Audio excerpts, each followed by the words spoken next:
of 2006, a few people got together with the idea initiated from Dr. Peter Wong. It was basically to try and address the blindness in Cambodia. Somebody want to ask, what's the joy of coming for Cambodia Vision? You can literally see a near blind person regain his or her eyesight overnight. There's a great joy.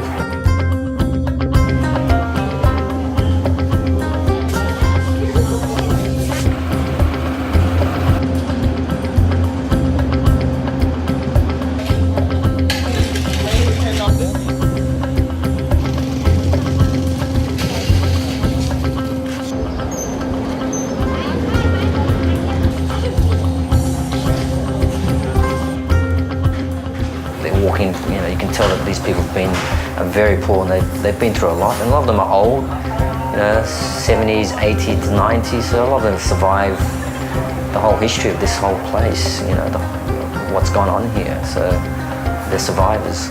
This is entirely volunteer. Everybody funds their own way. Everybody gives of their time, and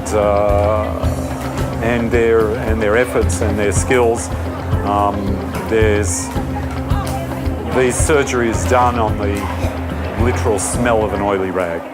So it certainly is expanding. The service is also expanding quite dramatically. So we have a bigger general practice team with the pharmacy, and then we expand that to optical. So we're providing prescription glasses, sunglasses, and this year the hearing component extend to speech pathology with the involvement from La Trobe University. We've been here 3 days now. We have been unloading a lot of boxes of medical equipment, medicines and dressings and computer equipment, pretty much everything. We had 3 bus loads of it, so we have been very busy loading and unloading boxes.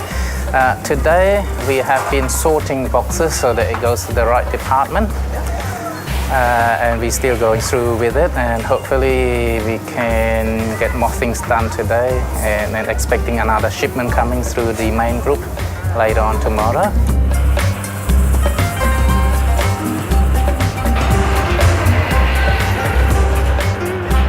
We often get the corridor, which we have today, set up, basically so we can line the patients up and bring them in. The setup in most hospitals, we use their theatres, and actually there is a theatre here that's functioning at the same time that we're running as well. Look, it is a big cram, it's not ideal, but after 7 years, we're pretty used to setting up and being intimate with each other. Yeah. Well, I'm kind of the default organizer of the team. I've got another colleague from my hospital, and this year we've got a anesthetist from Bundaberg as well. Look, I think we work pretty well together. We try to not take ourselves too seriously, and we try to have a bit of fun while we're working as well, just to break things up a bit. I think it's important in this environment.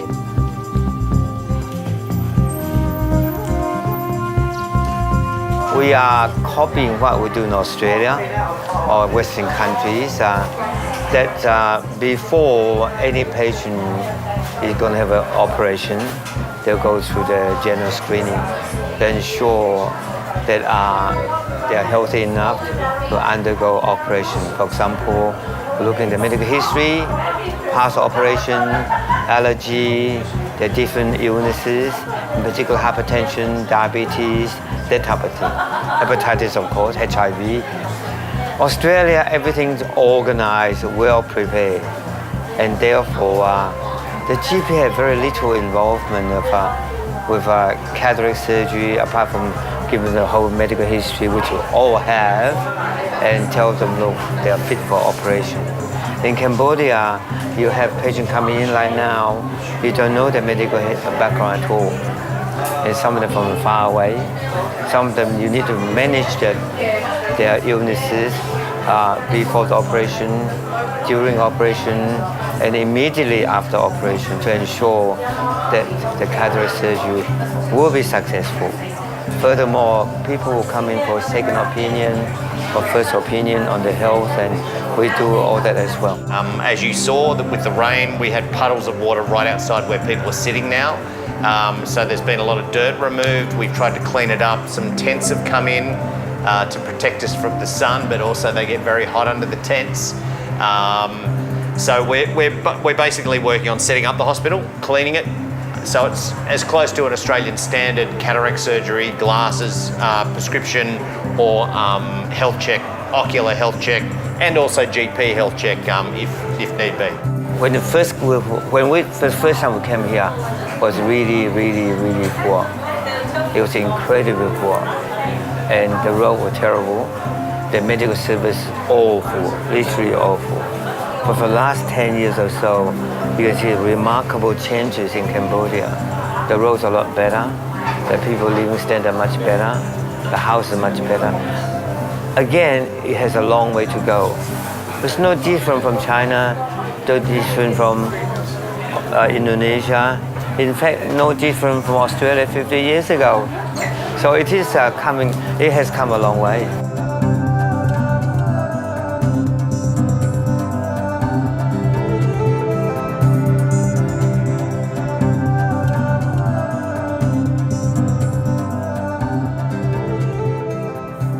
Blind people die quickly for any number of reasons, ranging from falls to illnesses, the mere inability to avoid problems. Quite apart from just the reason for living and getting some benefit and enjoyment out of life is severely restricted. Do you want to get a close shot of his eyes? Look at this. He's got corneal tattooing from a bomb blast. Can you see the white dots? That's from the bomb blast. Wow. He's lost both legs and multiple fingers on one hand.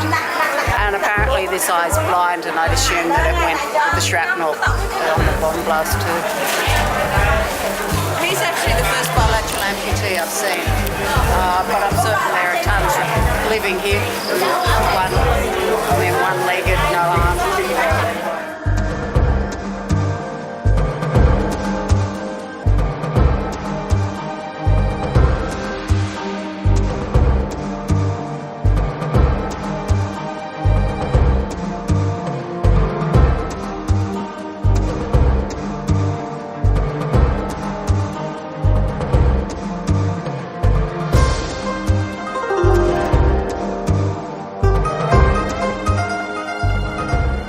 Because I work outdoors under a tent, it is stifling heat. And then there's illness as well. I was sick yesterday, I was throwing up and I had diarrhea. That seems to have abated today. What else? The challenges of the people who come here, some of them have TB, some will have conjunctivitis, separating those people out so they don't spread it. And then you're working very long hours. It's stressful conditions. Some of the optometrists or some of us will see things we've never seen before, like young children with horrible tumours. And so there's an emotional part of this journey we all go on this week together as well. So some people will lose it a little bit. They'll be crying.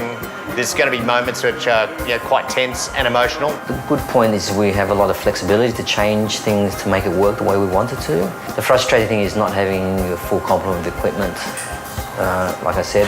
Particularly things like not having anaesthetic machines. Sometimes we get children here who have had cataracts because of traumatic injuries, and it's very challenging to do these kids awake. Obviously the injection stings quite a lot,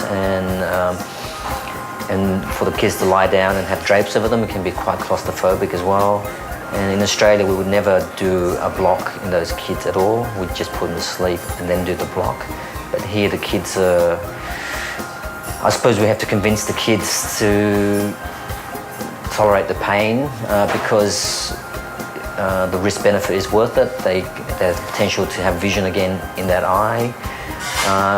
But also we do it in ways where we try to minimise the kind of stress to them. So we would have a Cambodian speaker to come hold their hand, tell them stories to distract them. surgeons kind of do their best to keep the drape off and to make the operation as quickly as possible. The original problem manifold. Number one, people in Asia often do not see doctors. And secondly, perhaps many of them in Cambodia cannot afford to see doctors. Number three, the doctor's fault. Doctor give prescriptions, give medicine in order to ensure the patient coming back, so they don't tell them exactly what on earth they're taking. And second, and fourthly, the patient come in, do not bring their medicine. And fifthly, patients do not want to know what they're taking as long as it's working okay, according to them or according to their doctors. Many people that come with vision problems also have hearing problems, and we've identified that some of the young children that are coming through have both hearing and speech problems. My name's Cherise Harney, and I'm an audiologist and speech pathologist. I've been working in the field for many years now, and been working in Cambodia doing speech pathology work primarily, and this is my first time with Cambodia Vision. So they would be in the community, but for people with communication difficulties, many of them stay at home and don't integrate into society, can't communicate with their friends next door or with the community, and don't have access to good education. So for an older person, it would mean limited quality of life and social interactions as well. It's very important not only give the sight back to one person. The sight back one person is impact in a whole family. It's full-time job in the whole family, have to look after one person cataract cannot see. And because of that, we try very hard each year to coming to Cambodia to help who are the people, they need the sight back. The challenging things are working in a very rural community with people who don't have access to healthcare, and also knowing that we'll be pulling out the service. So once the service ceases, these people don't have anywhere else to go. And so I guess it's the notion of a long-term benefit, and that's the challenge. She's 39, single mum. Husband died some years ago. We've got 3 kids. The first one is 20, and he was born deaf and seemed to have mental issue. The second one is 13.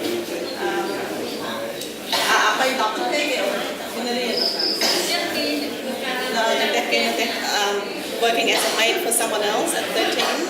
And so she's blind on both eyes, has never seen the second or the third child. This third child is 7-year-old, and she's a carer.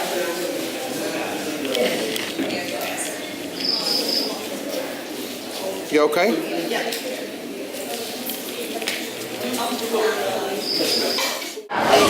Looks lovely. You got to clear that cornea, is it?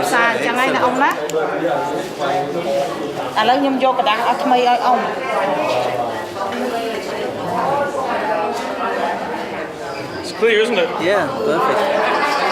So you put 4 stitches on the top and just I did complete white to white. White to white? The width of my incision is the total width of the cornea. But straight, is it? Straight, yeah. Straight. I do straight. That is almost an X. That's only 1.5 millimeters back. So I do. I got the white. Yeah. Well, that was a straight extra cap. So Yeah, I know straight. So I do the 4x4 flat, and I do side. Yeah, that one. Yeah, that was it. Yeah.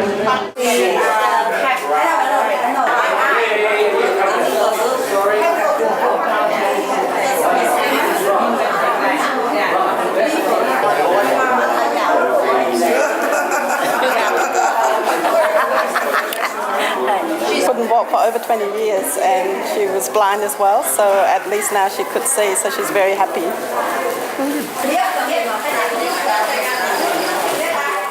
Going for the last 3 years, we have seen on average 500 people or patients per day. So an average of about 3,000 people now that benefit from the mission each year from all over the country. It allows younger people who are cataract blind to become productive again It allows older people to actually start caring for themselves instead of depending on and taking up the almost full-time activity of a younger family member whose life themselves is limited because that becomes their job in life, so their own options are limited. There's no payoff that can match this for me. Cambodia Vision is a wonderful community organisation. It was started and maintained by the tireless efforts of a small number of dedicated human beings, Tita, Ming, Peter, who conceived it, initiated it and maintained it, with constant work, constant effort, and to watch it grow. The people that work really hard is Mr. and Mrs. Lee and Theta. They're the ones who work really hard day in, day out. When this isn't happening behind the scenes in Australia, they're doing all the work. And every year to deal with the logistics, imagining organising all the logistics to get people over, the staff, anything we need, they look after, from a bottle of water to that lens. So yeah, I think they do, but everyone works, they're the ones who just work really hard. But it's one of those things where it's the hardship of a world we fortunately don't live in. You can only sort of count yourself lucky for the fluke of your birth that I was born in Australia and not here, where it's just, the value of life is not great. Last year, we had a lady, 101 years old, who regained her eyesight. And at that time, interestingly, the relatives thought, what's the point? You are 101 years old. You want to see something, haven't you seen enough? She virtually went on to a starvation diet, refused to eat, until they took her here and operated. The joy on her face was incredible, and the joy on our face was also incredible. Very, very rewarding, and I think one of the aspects of volunteering work is to assist people, and when they walk out and they've said to you, Akrun Charan, and appreciated the listening system and the advice that we've given, that's really rewarding. I feel each time to come into sorry to the people who are cataract, couldn't see, and when we can be operation them, give them the sight back, I be very happy in my heart, and each time encouraging me going to work and save money to coming back to Cambodia again to help thousands of patients. That makes me very happy. Peter is a big role in our commission Vison. At the moment, without Tita, I think the commission will be deep trouble.